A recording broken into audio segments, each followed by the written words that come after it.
Olá, tudo bem? Na aula passada, você acompanhou comigo as características físicas e humanas da Europa. Na aula de hoje, nós vamos dar sequência ao estudo do continente europeu. Hoje nós vamos conhecer um pouco da economia desse continente e vamos também trabalhar com alguns fatos políticos da Europa. Para iniciar a nossa aula com as características econômicas europeias, nós preparamos alguns mapas sobre a economia do continente. Acompanhe comigo na tela o primeiro mapa. Esse primeiro mapa, com a produção agropecuária, podemos conferir a distribuição genérica de atividades econômicas no continente.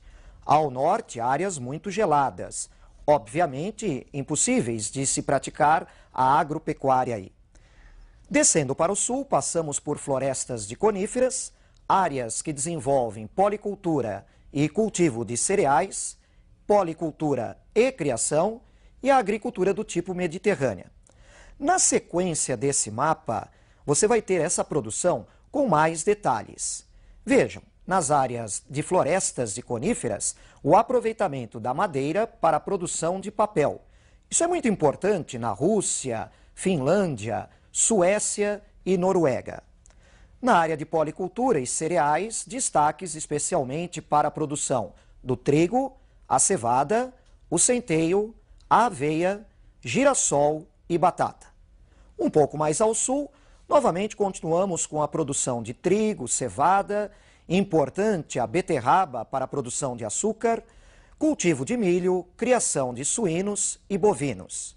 E na região do Mediterrâneo, produtos agrícolas típicos deste clima: a uva para a produção do vinho, oliveiras para o azeite, cítricos como a laranja e a criação de ovinos. No sul da Europa, é importante para a economia de alguns países a exportação do vinho, a exportação do azeite, por isso essas produções da uva e de oliveiras. Continuando a análise da economia da Europa, vamos seguir por mais algumas atividades num segundo mapa. Observem comigo na tela. Agora nós podemos começar destacando a produção pesqueira. Vários países europeus se destacam com a pesca. Ela é importante na região do Mar da Noruega, na verdade uma porção do Atlântico. A Noruega e a Islândia se destacam muito com essa atividade. A indústria pesqueira também é um destaque em Portugal. E a Rússia tem uma das maiores produções pesqueiras do mundo. Essa pesca, por exemplo, se verifica no Mar Cáspio. Na sequência do mapa, podemos observar a produção mineral da Europa. A Europa é um continente de dimensões territoriais reduzidas. Mesmo assim, nós encontramos uma série de minérios produzidos aí. O grande destaque individualmente é a Rússia, por sua grande extensão territorial e variedade de formações geológicas. Entre os minérios que podemos destacar na Europa, podemos salientar o minério de ferro, o manganês, o carvão, tudo isso muito importante para a produção siderúrgica. Alguns países que também se destacam com o urânio, o mercúrio e o petróleo, um outro grande destaque, na região próxima ao Mar Cáspio e na região do Mar do Norte, ali onde ao redor encontramos a Noruega, o Reino Unido e a Holanda. Na sequência do mapa, vamos conferir os principais centros industriais do continente europeu. Geograficamente, podemos perceber que os maiores centros industriais da Europa se encontram na porção ocidental do continente. Na porção ocidental da Europa estão hoje as maiores potências industriais deste continente: a França, a Alemanha, a Itália e o Reino Unido.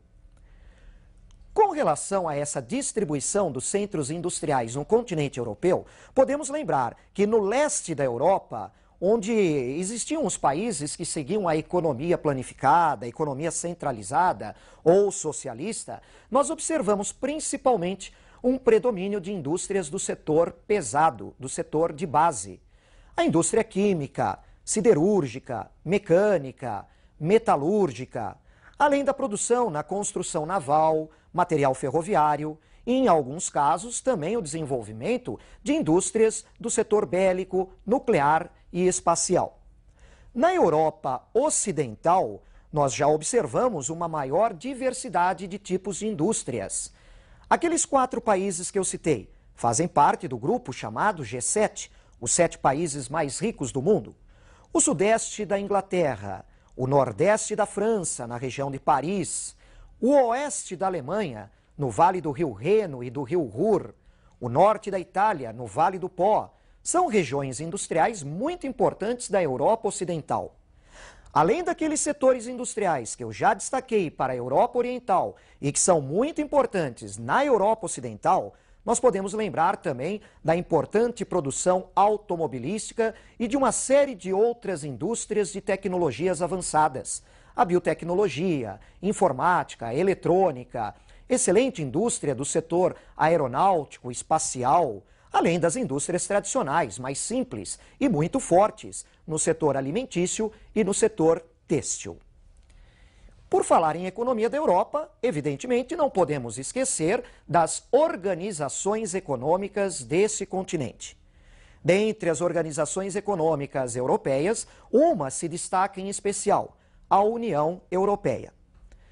Você vai me acompanhar em mais uma tela para começarmos a conhecer essa organização, a União Europeia. Acompanhe comigo. Nesse mapa, nós vamos conhecer os membros que são participantes dessa organização desde o seu princípio, em 1957.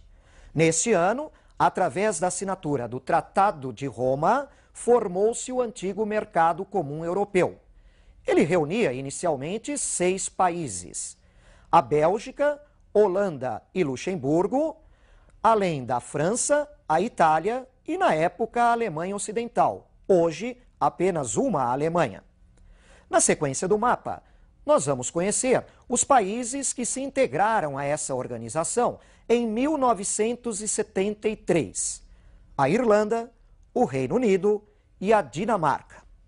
Mais adiante, vejam o próximo mapa, nós vamos conferir a Grécia. Ela entrou para essa organização em 1981. Na sequência do mapa, mais 2 integrantes para essa organização, Portugal e Espanha, que entraram para o Mercado Comum Europeu em 1986.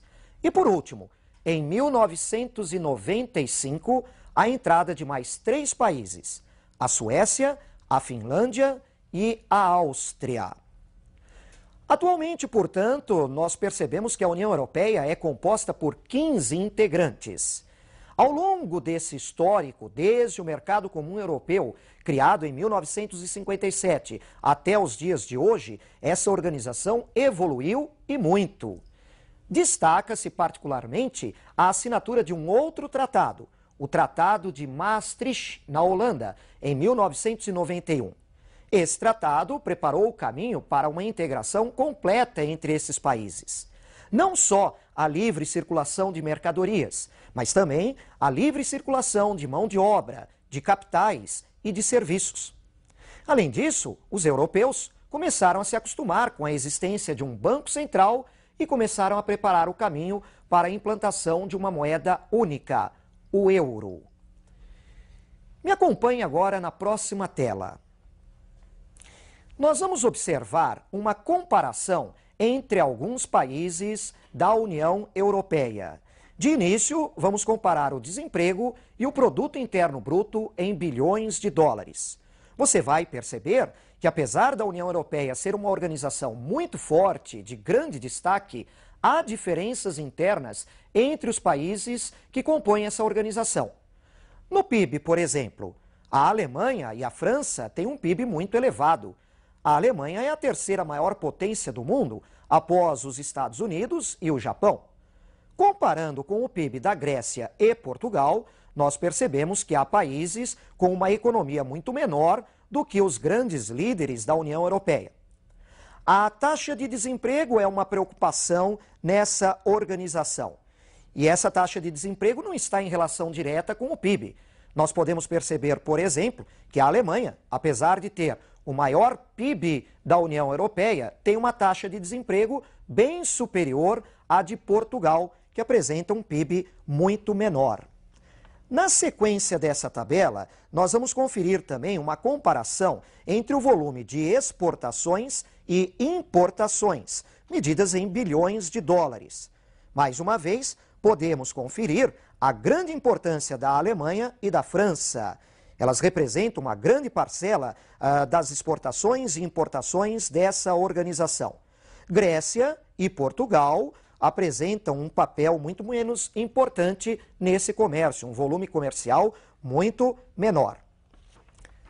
A implantação do euro efetiva, com a moeda circulando, se dá a partir do dia 1º de janeiro de 2002, substituindo as moedas que existiam até então. Portanto, na França, não se fala mais no franco, se fala no euro. Na Alemanha, não se fala mais em marcos, se fala em euros. Agora me acompanhe na próxima tela.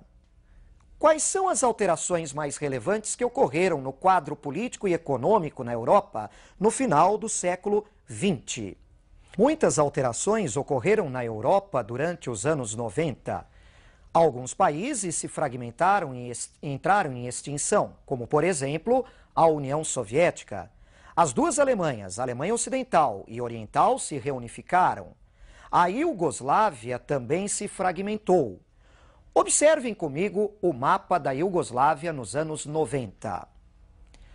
A Eslovênia, a Croácia, a Bósnia e a Macedônia se tornaram independentes.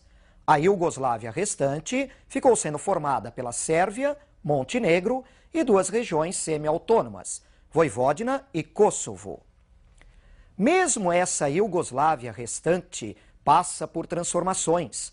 No ano de 2002, ela se extingue e hoje forma a Federação da Sérvia e Montenegro. Agora me acompanhe em mais uma questão para encerrarmos a nossa aula. Podemos afirmar que a Europa é um paraíso?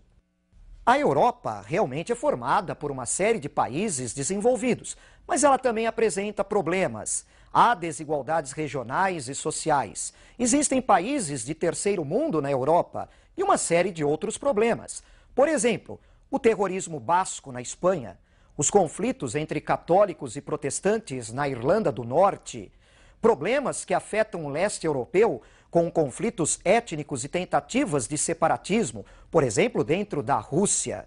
Portanto, não podemos esquecer desses problemas. A Europa também vive algumas questões políticas ou geopolíticas importantes para o seu vestibular.